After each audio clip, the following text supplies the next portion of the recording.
Hi everyone, Brother Paul here. Thank you for joining us on our video devotion today.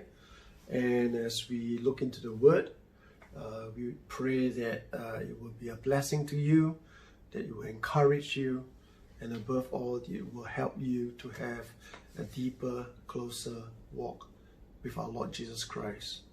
The title for today's devotion is called Your Doctrine is Your Life.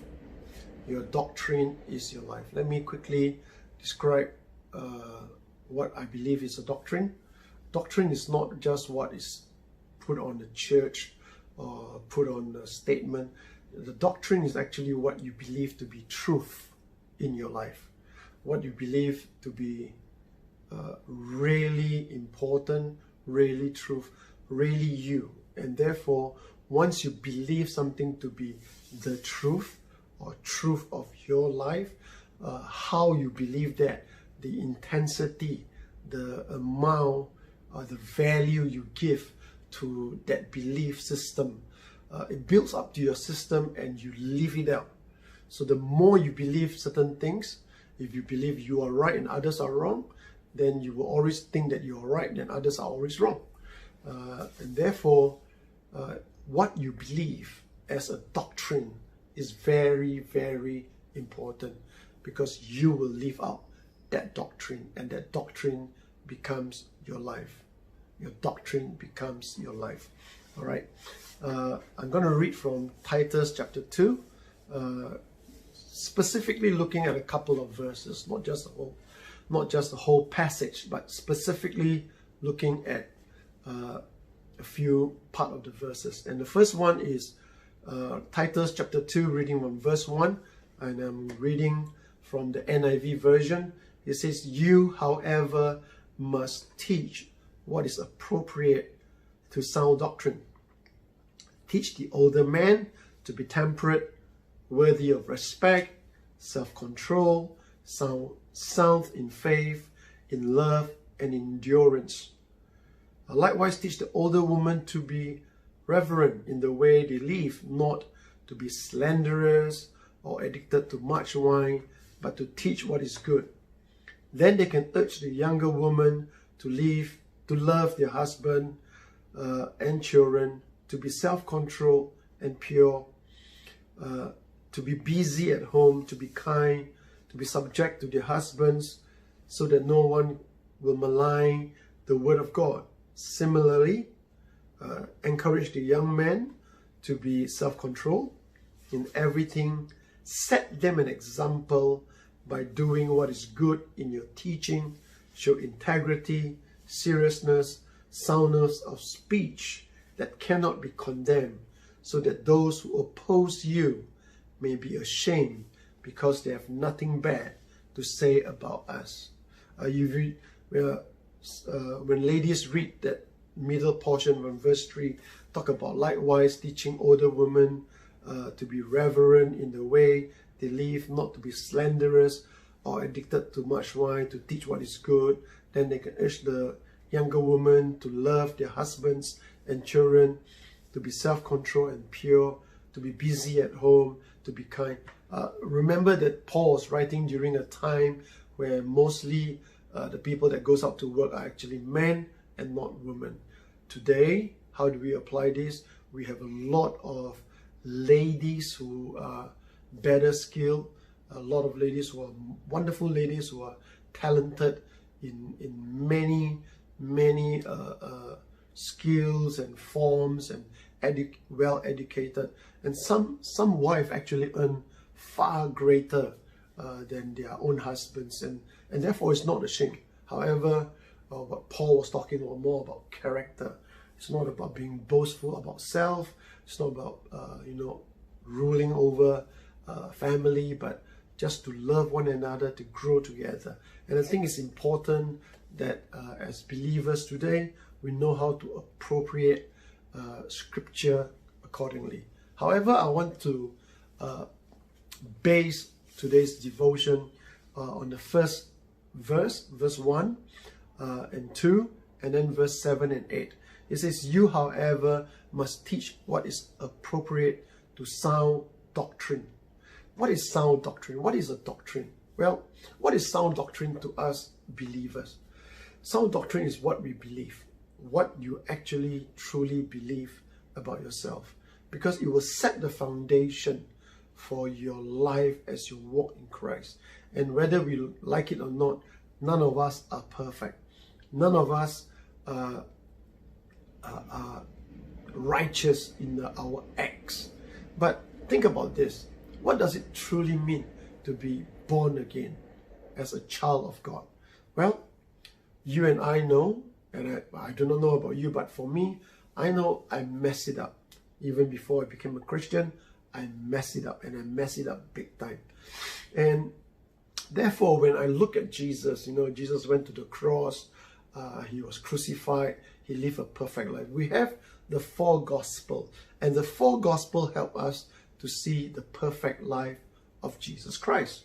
And because Jesus' life was perfect, when he died on the cross, he did not just fulfill the law, he exceeded, he perfected the law. And because he perfected the law, God's judgment was placed on him. There was no more sacrifice for the law, for perfection, for righteousness' sake anymore. So Jesus perfected the law, and at the cross, God took all our sins, all our life, all our badness, put it on Jesus, and took Jesus' perfect life and credited to us when we believe and when we accept Jesus as Lord and Savior. So now, in the eyes of God, your life and my life, how God sees it is how he sees Jesus, that your life was perfect. You have fulfilled the law. And not because we physically fulfilled the law, but Jesus fulfilled it for us. On top of that, we have been redeemed, and we know that we are redeemed, and we know that we are sanctified, we have been made clean, all right, and we have this righteousness, and on top of that, we are adopted as sons of the living God in Christ Jesus. And because we are sons of God in Christ Jesus, we are given this privilege to sit at the right hand of the Father in heaven, at the right hand in Christ. It's not Christ in you, but you in Christ, we in Christ, me in Christ. And therefore, think about this, think about that. That is sound doctrine. The more you believe, the more you allow that to become your identity, the easier you will not be so distracted, the easier you're able to withhold, to be temperate. You won't be so easily angered, because you know your destiny, our destiny is not local, not here on earth. Local means on earth, but up there in the heavenlies, in eternity, not in time and space restrained, but in eternity abound. All right, to be worthy of respect. Then therefore we can respect another person because they are created in the image of Christ. They are born again in the image of Christ. Even though we can see their faults, even though we can see their failing or failures, they are worthy of respect. Then we can be self-controlled. This is an area I personally need to work on a lot.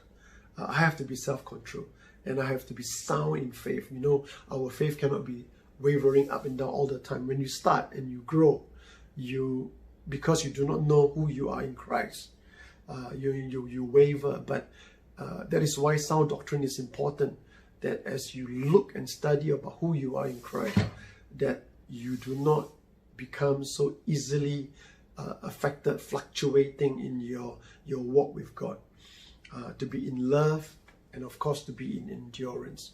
Why is that important? Because if you don't love somebody, very difficult to endure, very difficult to walk with them, hold their hand, very difficult to forgive them. Okay, so sound doctrine is very important, because the more we believe about our true identity in Christ, the easier it is for us to be walking in that faith walk, walking in that life to be an example, like what verse 7 says. And in verse 7 it says this, it says, in everything set them an example by doing what is good. So what was that? It was good. That in your teaching show integrity, seriousness, soundness of speech that cannot be condemned. So that when we teach and when we live our life, because of sound doctrine, that we are able to set an example. And as we teach, we are serious about this is important. So take this. This is important. It's we can have fun in this life, but really salvation is so important because we are talking about another person's eternity, where they will spend eternity.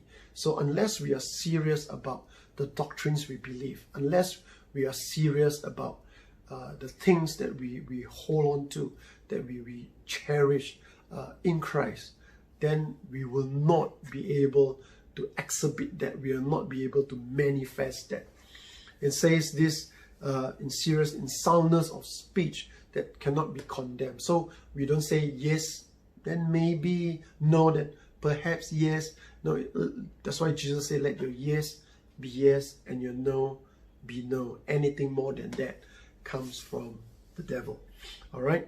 And then it says that why? So that those who oppose you may be ashamed, because they got nothing bad to say about us. Our life actually can be very simple. It can be very simple if we keep to the word of God. You may have pressure from outside to conform to the pattern of the world. Now everybody have their own agenda. We have climate change. We have, racial discrimination. You got sexual orientation. And so we are pressured to take sides. But whose side you should take on? You have actually taken the side, and your side is to sit down at the right hand of the Father in Christ Jesus, because that's your identity, that's your doctrine. And when you do that, whatever you share out of love. Even people may not agree with you, but when you share out of love, you are able to endure because you're serious about their salvation. You're serious about where they spend eternity. So today, as we end this, I just want to ask you to truly go and look into what you truly believe, because what you believe is what you live. Whatever you hold as truth is actually what you will live out in your life on a day-to-day basis. Some starting, and as you start, you'll find that more and more you will be conformed to the image of Christ, because you're no longer, you're transformed into the image of Christ. You're no longer confined and conformed to the patterns and to the demands of the world. So thank you. Pray that this short sharing helps you to be realistic, to be really, not realistic, but be really serious about what you believe, about who you are in Christ. God bless you. In Jesus' name, amen. Bye-bye.